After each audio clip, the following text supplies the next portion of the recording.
Welcome to our first top 10 ever. You may be wondering, why is there a green edition and a red edition? We did that because me and Amos can't have the same exact top 10, so we divided it so that we could have separate lists. Red for me because it's my favorite color. And green because it's my favorite. Now for some rules. First, only one game per franchise. Second, we have to finish the game. For example, that means for me, I can't use Last of Us and Xenoblade Chronicles because I haven't finished them yet. With those out of the way, let the top 10 begin.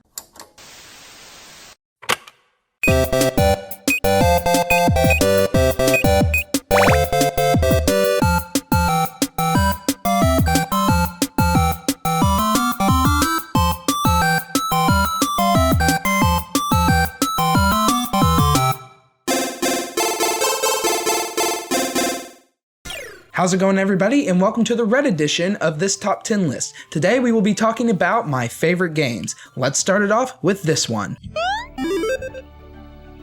Bet you weren't expecting this. This game is a real diamond in the rough. You don't tend to hear very many people talk about this game because of the fact that it's about a franchise that kind of fell off the market now. This game was the first adventure game I played, and I still love to play it to this day. This game has a big world and a lot of side missions and lots of great music. This is a great game to play if you're wanting to get involved into the adventure games.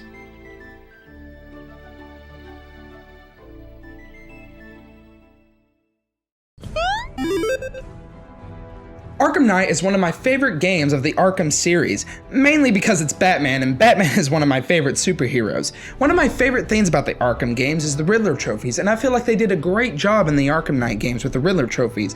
Just doing all the puzzles and finding all the Riddler trophies is just amazing and so much fun to do.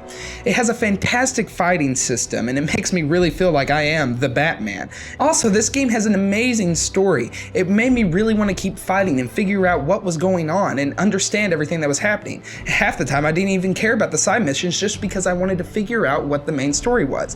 The only thing I really didn't like about this game was the Batmobile. Now, I did like using the Batmobile and it was fun to use it, but I feel like the Batmobile was overused a lot and it made the game feel more forced than it did anything. But other than that, this game was amazing and a lot of fun to play.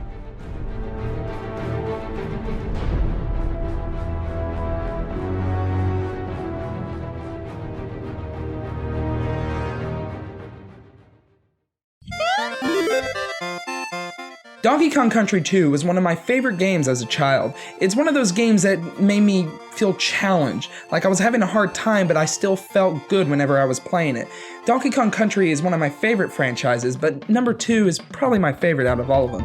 It has amazing platforming and it has just the right enough difficulty, except for Web Woods. That level was hard. The music is very catchy. I used to have this music on my MP3 player and used to listen to it all the time. I also really like Dixie and Diddy. I've always liked Diddy in Donkey Kong Country 1, and I really like Dixie in Donkey Kong Country 2, so it's the perfect combination.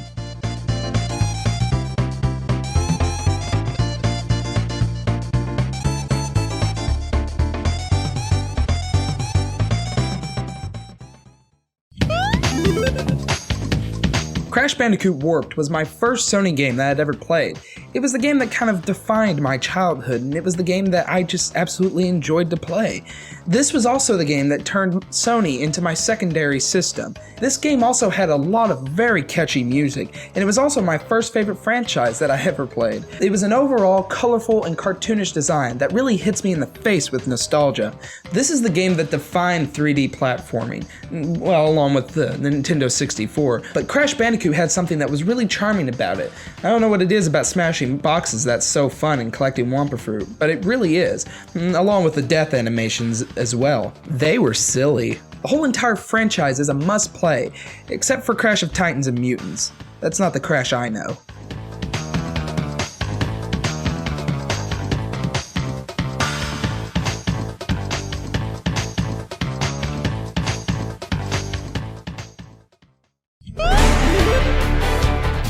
Let me say first that I am not a Super Smash champion, and this game made it a little easier for people to play, or people like me who aren't very good at Super Smash.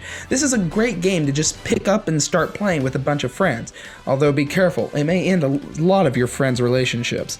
Anyway, I never got bored playing this game, or any other Smash game. It has such a huge roster with awesome characters, some that are just so much fun to play with. Cough cough, Link. But where's Shovel Knight?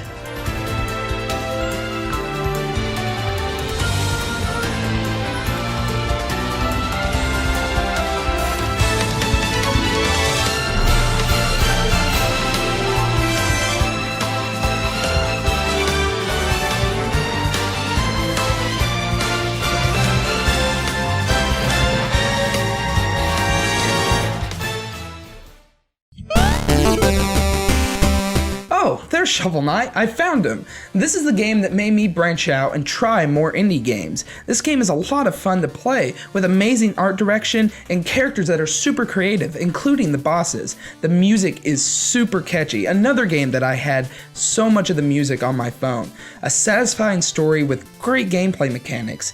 I still can't get enough of this game. I'm glad there's DLC that lets you play as the villain, and it's a lot of fun. And the best part is that it plays differently from the first game. So it's like you're playing the game all over again.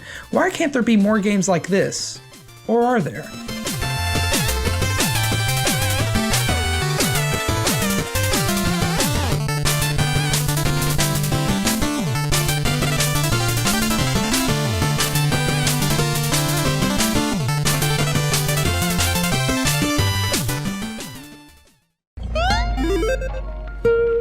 Only recently did I become a huge Metal Gear fan. I played through a majority of the Metal Gear games, including Phantom Pain. Even though Snake Eater and Phantom Pain were very close, Guns of Patriots left me more satisfied. Without spoiling anything, the final boss is one of my favorite boss fights, along with the final cutscene being amazing.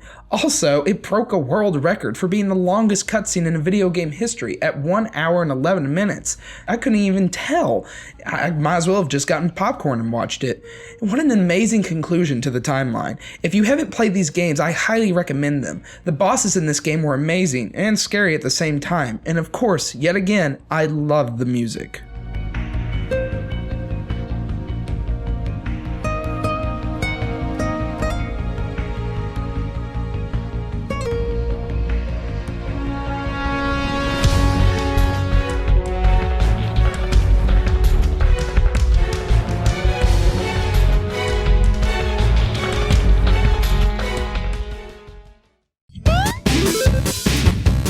Going along with amazing music, this one has the catchiest of them all. You know how I said earlier that I used to have songs on my phone? Well, this one I had the most of. I had covers, I had remixes, I had everything. For such a simple and funny game, this is one of the deepest stories that I've played in a long time. It has such a unique fighting system that's so much fun to fight with, amazing character design, and funny nods at the way RPGs work. What's even more amazing is that this game was made mainly by one person with a few help from others, and it turned out to be such an amazing game. I still don't understand how such a complex and satisfying story was beaten by Car Soccer for the best indie game of the year.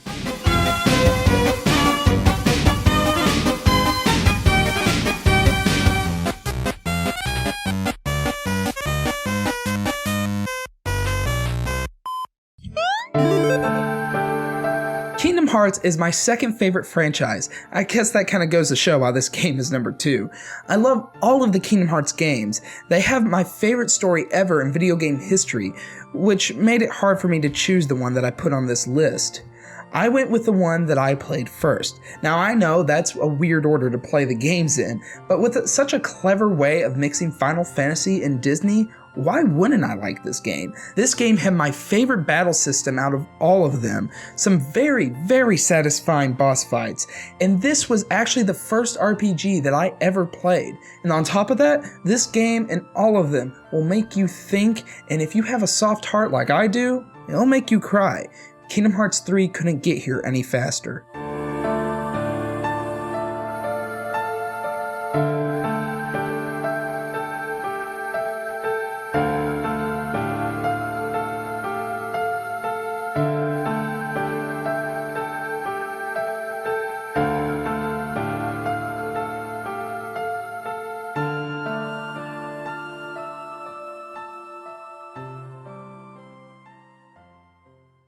Before we get to my number 1, here are some of my under the 10.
Do not for a second tell me that you didn't see this coming a mile away. If you have seen our top 17 Zelda video, you knew this was going to happen.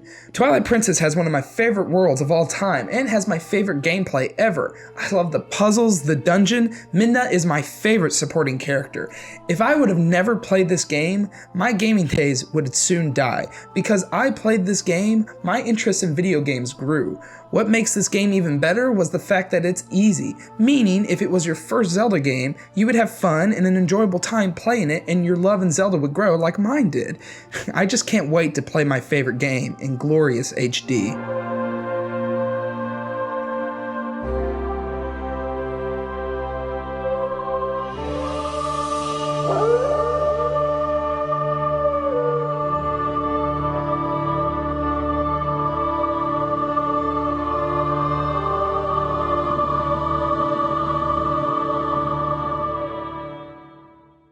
I hope everybody enjoyed this top 10, and we definitely hope to see you in the next. To see more top 10s, click here. If you want to see more of our gaming series, click the links here. Wanting to see some of our funniest moments? Click here. Also, don't forget to subscribe if you enjoy what we do.